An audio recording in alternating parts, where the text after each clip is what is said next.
Most people train their back completely wrong. They pull heavier every month, but their body still looks the same in a t-shirt. The strength is there, the effort is there, the soreness is definitely there. But the wide V shape, still missing. And after 45, this becomes even more frustrating because every workout needs to actually count. You do not have unlimited recovery, unlimited time, or the ability to train like a caffeinated 20-year-old who thinks sleep is optional. Here's the problem. A wider back does not come from doing every back exercise in the gym. It comes from choosing the right angles. Most back workouts are cluttered. They include 5, 6, even 7 movements that all do almost the same thing. More exercises, more fatigue, same back.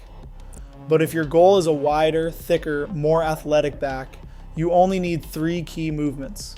1 builds width, 1 builds thickness, and 1 isolates the lats in a way most people completely miss. By the end of this video, you'll know exactly how to train your back to build that V-taper look, especially if you're over 45. And the third exercise is the one that looks almost too easy, but maybe the missing piece. After about age 40 to 45, there is a biological reason this happens that goes beyond exercise selection. Testosterone, the primary driver of muscle protein synthesis, has declined by 15 to 25% from its peak. Growth hormone, which governs both muscle repair and the body's ability to respond to training stimulus, has declined by up to 50%. This means the same training that produced visible changes at 30 requires a fundamentally different approach at 45, not because your body has stopped responding, but because the hormonal signal that used to amplify your training response is operating at a lower baseline. The 3 exercises in this video are selected specifically because they produce the strongest possible stimulus with the least cortisol cost, which is the equation that actually produces results in a post-45 hormonal environment. Exercise 1, lat pull down. The first movement is the lat pull down. If your goal is back width, this is your foundation. The lat pull down trains the lats from an overhead position, which matters because the muscle starts in a stretch position at the top. And that stretch is important. One of the most powerful muscle building signals comes from loading a muscle while it is lengthened. That means the top of the lat pull down is not a resting position. It is where the growth signal starts. But most people ruin the movement before the first real rep even happens. They go too heavy, they lean way back, they turn it into a weird half row. Then their biceps, traps, and ego do most of the work. If your torso is swinging like you are trying to start a lawnmower, the weight is too heavy. Here's the better cue. Do not think, pull the bar down. Think, drive your elbows into your back pockets.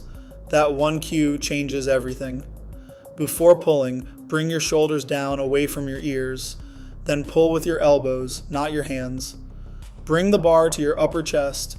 Pause for a moment, then return slowly until your arms are fully extended and your lats are stretched again. Do not just let the weight yank you upward like the machine is collecting rent. Control the return. For this exercise, use 4 sets of 10 to 12 reps. On the final set, get close to failure while keeping clean form. This is your width builder. But width alone is not enough. A wide back with no thickness can still look flat, so now we need depth. Exercise 2, chest supported row. The second movement is the chest supported row. This is the exercise that builds the dense, powerful middle of your back. Rows train the back horizontally. That means instead of pulling from above, you are pulling from in front of your body. This targets the mid-back more directly.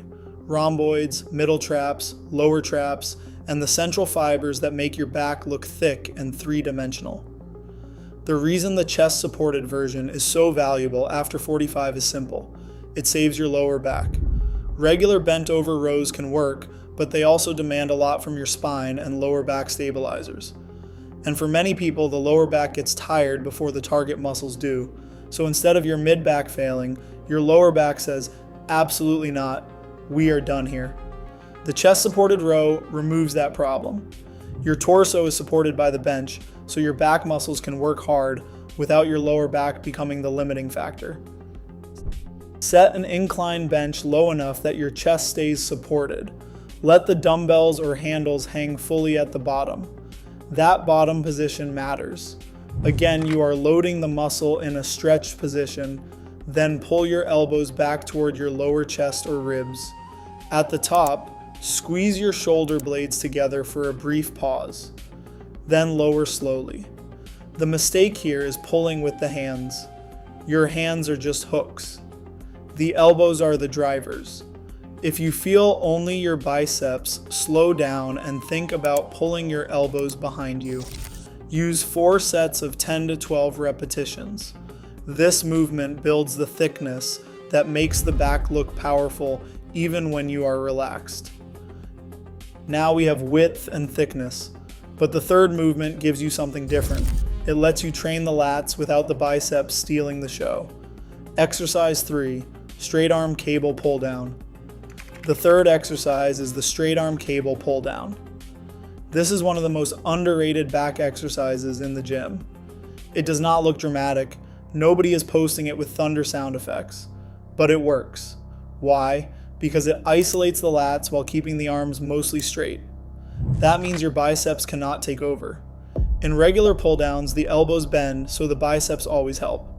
That is not bad, but it can become a problem if your arms fatigue before your back. With straight arm pull downs, the lats have nowhere to hide. Stand facing a cable stack with the attachment set high. Use a straight bar or rope. Step back slightly so there is tension before you start. Keep the arms straight with a slight softness in the elbows. From the top position, pull the bar down in an arc toward your thighs. At the bottom, squeeze your lats hard. Then slowly return to the top and let the lats stretch. That stretch is the money. Do not rush it. If you bounce through this movement, you miss the whole point. Think of it as a controlled sweep, not a pull. Use 3 to 4 sets of 12 to 15 repetitions, especially at the end of your session. This is the finisher. It adds clean lat volume without beating up your lower back or elbows. And for people over 45, that matters. The goal is not to destroy yourself. The goal is to stimulate growth and recover well enough to do it again. Bonus exercise, 1-arm dumbbell row. Now here's the optional bonus, the 1-arm dumbbell row. This is not required, but it can be extremely useful if one side of your back is stronger than the other. Most people have imbalances. One side pulls better, one side contracts harder. One side secretly does more work. In 2-arm movements, the stronger side can hide the weaker side. But with 1-arm rows, each side has to earn its own paycheck. Support one hand and knee on a bench. Let the dumbbell hang fully at the bottom. Pull the elbow back toward your hip, squeeze at the top, then lower under control. Use 3 sets of 10 to 12 reps per side. Do this after chest-supported rows if you want extra unilateral work. How to put it together, you ask? Here's the simple workout. Start with lat pull-downs, 4 sets of 10 to 12, then chest-supported rows, 4 sets of 10 to 12, then optional 1-arm dumbbell rows, 3 sets of 10 to 12 per arm, finish with straight arm cable pull-downs, 3 to 4 sets of 12 to 15. Train this twice per week. That is usually better than smashing your back once a week with a marathon workout and spending the next 6 days feeling like you got hit by a refrigerator. 2 moderate, focused sessions beat 1 chaotic ego session. Rest about 90 seconds to 2 minutes between sets. And take your working sets close to failure. Not sloppy failure. Not my spine left the chat failure. Controlled, clean, difficult reps. That is where growth happens. So if your back is strong but still not wide, the answer is not more random exercises. It is better exercise selection. LAT pull-downs build the width. Chest-supported rows build the thickness. Straight arm pull-downs isolate the lats. 1-arm rows clean up imbalances. That is the complete system. After 45, the goal is not to train more. It is to train smarter. Because a better back does not just change how you look from behind. It changes how you look in a shirt. It changes your posture. It changes your frame. And once your back starts widening, your waist starts looking smaller without losing another pound. That is the V-taper effect. If this helped, hit like, subscribe, and comment. Which back exercise do you feel the most? Pull downs, rows, or straight arm pull downs? Make sure to visit to the diet and exercise website in the comments below. We already did the research for you and found only evidence-backed and lab-tested items to get you the best results. Follow us on X and Instagram for regular diet and exercise tips and tricks also below. And remember, the back that changes your physique is not built by doing everything. It is built by doing the right things long enough for your body to believe you. Thanks for watching. There are no gimmicks for diet and exercise, just results.